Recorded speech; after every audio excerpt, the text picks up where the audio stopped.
So a lot of the times, if you see somebody shift into their right hip, they're probably going to shift into their right hip on the counter movement jump as well. So it's just two things telling you the same thing, which could help for programming. Yeah, sometimes because I work with a lot of developing athletes, so we have their parents come in and they never even heard of force plates. I'm always describing them like it's two bathroom scales that you jump on, and like, but they're really sensitive. It's kind of like we're seeing what's going on under the hood. But one of the things that I've kind of leaned towards over the past 6 months to a year is actually taking video alongside this because we'll see their squat or their overhead squat, and it's like, wow, their hips are turning and they're shifting, and then here's what it looks like when they do it really fast, and here's where it matches up on the data. It's like the one knee's like coming in like somebody chopped it from the side. So Yeah. that's been really valuable. Yeah, no doubt. We're starting to get into more of that too. I do that with most of the higher level guys that I have. Yeah. Take videos often and kind of see changes over time. It's been super helpful. Yeah, for sure. Now, I know you guys are not exclusively baseball. You talked about being there, is in high school. I'm sure just the age range of people that you guys are looking at and the sports that they play is much more vast than I think people on the outside looking in totally understand. So, for the kids in soccer, even baseball or the football lineman, where jumping is not necessarily sport specific. I mean, yeah, you might jump for a fly ball or something. Um, why should they care about counter movement jump performance? Like, what is the relevance beyond can you jump high that you have found gets these athletes to buy in? Yeah. Well, one buy in. I think competing is first and foremost. If you have five friends that are in there, they're all going to try to jump higher than the other one. Yeah. So that's been a big thing at the youth level. Is just getting them to actually see the numbers, see the jump height. It's maybe not something we necessarily look at on a report sheet or anything, but it is up on the iPad. It's fun for them to see. It gets them to buy in. They want to jump higher week to week.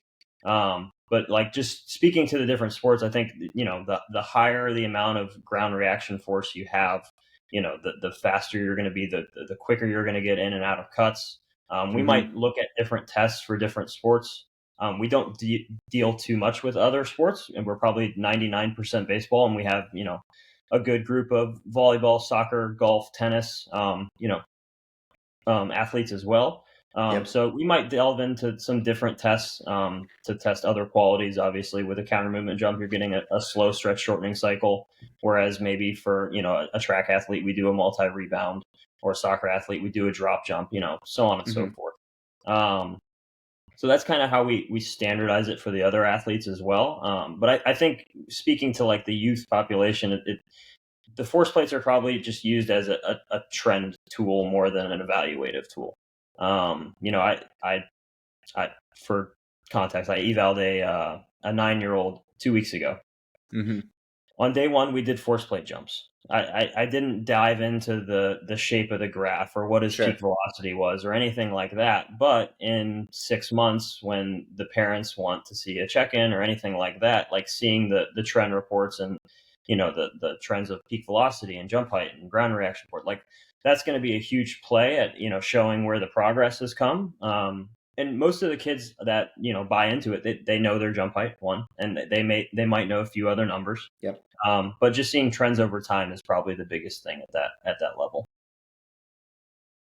Yeah, especially for a lot of the youth, it's like I think about them squatting, right? Every rep looks different. Every jump that they do is going to look different. They, especially at 9, they might even be like staring off into space on one rep randomly. You know what I Yeah. mean? Like just trying to keep them locked in. But I think at least what I've seen, and maybe you can comment on your experience here, is we've seen just more of a smoothness to the data over time with these young athletes and start to understand, okay, like yeah, they're jumping a little bit higher, but I mean, they're not putting on a ton of muscle mass at 9 years old. And, they're training 2 days a week and they're still learning stuff. But it's like we're starting to just at least develop a trend of how this athlete actually expresses for us and what's going to be important as they kind of hit peak height velocity and, really start to develop more in their sport. Yeah, no doubt.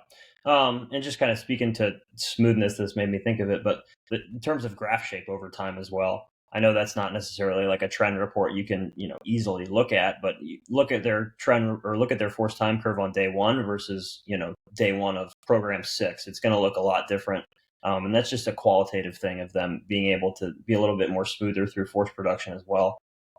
So yeah, trying reports for the younger kids is probably the go-to. Yeah.